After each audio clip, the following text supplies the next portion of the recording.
نجد والوں میں سے ایک شخص حضرت صلی اللہ علیہ وآلہ وسلم کے پاس آیا۔ سر پریشان یعنی بال بکھرے ہوئے تھے۔ ہم اس کی آواز کی بنبناہٹ سنتے تھے اور ہم سمجھ نہیں پا رہے تھے کہ وہ کیا کہہ رہا ہے، یہاں تک کہ وہ نزدیک آن پہنچا جب معلوم ہوا کہ وہ اسلام کے بارے میں پوچھ رہا ہے۔ حضرت صلی اللہ علیہ وسلم نے فرمایا کہ اسلام دن رات میں 5 نمازیں پڑھنا ہے۔ اس نے کہا بس اس کے سوا تو اور کوئی نماز مجھ پر فرض نہیں۔ آپ نے فرمایا نہیں مگر تو نفل پڑھے تو اور بات ہے۔ حضرت نے فرمایا اور رمضان کے روزے رکھنا؟ اس نے کہا اور تو کوئی روزہ مجھ پر نہیں ہے۔ آپ نے فرمایا نہیں مگر تو نفل روزے رکھے تو اور بات ہے۔ حضرت طلحہ نے کہا اور حضرت نے اس سے زکوٰۃ کا بیان کیا۔ وہ کہنے لگا کہ بس اور کوئی صدقہ مجھ پر نہیں ہے۔ آپ نے فرمایا نہیں مگر یہ کہ تو نفل صدقہ دے تو اور بات ہے۔ راوی نے کہا پھر وہ شخص پیٹھ موڑ کر چلا، یوں کہتا جاتا تھا قسم خدا کی میں نہ اس سے بڑھاؤں گا نہ گھٹاؤں گا۔ حضرت نے فرمایا اگر یہ سچا ہے تو اپنی مراد کو پہنچ گیا۔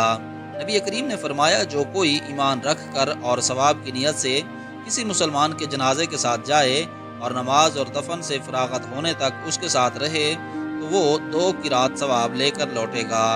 ہر قرات اتنا بڑا ہوتا ہے جیسے احد کا پہاڑ، اور جو شخص جنازے پر نماز پڑھ کر دفن سے پہلے لوٹ جائے تو وہ 1 قرات ثواب لے کر لوٹے گا۔ روح کے ساتھ اس حدیث کو عثمان مؤذن نے بھی روایت کیا ہے۔ کہا ہم سے عوف نے بیان کیا، انہوں نے محمد بن سیرین سے سنا، انہوں نے ابو ہریرہ رضی اللہ تعالیٰ عنہ سے، انہوں نے حضرت صلی اللہ علیہ وسلم سے اگلی روایت کی طرح۔ حضرت نے فرمایا کہ مسلمان کو گالی دینے سے آدمی فاسق ہو جاتا ہے اور مسلمان سے لڑنا کفر ہے۔ حضرت اپنے حجرے سے نکلے، لوگوں کو شب قدر بتانا چاہتے تھے، وہ کون سی رات ہے۔ اتنے میں 2 مسلمان آپس میں لڑ پڑے۔ آپ نے فرمایا میں تو اس لیے باہر نکلا تھا کہ تم کو شب قدر بتلاؤں، اور فلاں فلاں آدمی لڑ پڑے تو وہ میرے دل سے اٹھا لی گئی، اور شاید اسی میں کچھ تمہاری بہتری ہو۔ تو اب ایسا کرو کہ شب قدر کو رمضان کی 27ویں، 29ویں اور 25ویں رات میں ڈھونڈا کرو۔ ایک دن حضرت لوگوں میں تشریف فرما تھے کہ آپ کے پاس ایک شخص آیا اور پوچھنے لگا کہ ایمان کسے کہتے ہیں۔ آپ نے فرمایا کہ ایمان یہ ہے کہ تم اللہ پاک کے وجود اور اس کی وحدانیت پر ایمان لاؤ، اور اس کے فرشتوں کے وجود پر اور اللہ کی ملاقات کے برحق ہونے پر اور اس کے رسولوں کے برحق ہونے پر اور مرنے کے بعد دوبارہ اٹھنے پر ایمان لاؤ۔ پھر اس نے پوچھا کہ اسلام کیا ہے؟ آپ نے پھر جواب دیا کہ اسلام یہ ہے کہ تم خالص اللہ کی عبادت کرو اور اس کے ساتھ کسی کو شریک نہ بناؤ، اور نماز قائم کرو اور زکوٰۃ فرض ادا کرو اور رمضان کے روزے رکھو۔ پھر اس نے احسان کے متعلق پوچھا۔ آپ نے فرمایا احسان یہ ہے کہ تم اللہ کی عبادت اس طرح کرو گویا تم اسے دیکھ رہے ہو۔ اگر یہ درجہ نہ حاصل ہو تو پھر یہ تو سمجھو کہ وہ تم کو دیکھ رہا ہے۔ پھر اس نے پوچھا کہ قیامت کب آئے گی؟ آپ نے فرمایا کہ اس کے بارے میں جواب دینے والا پوچھنے والے سے کچھ زیادہ نہیں جانتا، البتہ میں تمہیں اس کی نشانیاں بتلا سکتا ہوں۔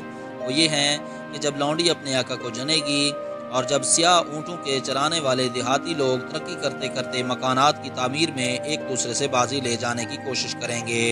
یاد رکھو قیامت کا علم ان 5 چیزوں میں سے ہے جن کو اللہ کے سوا کوئی نہیں جانتا۔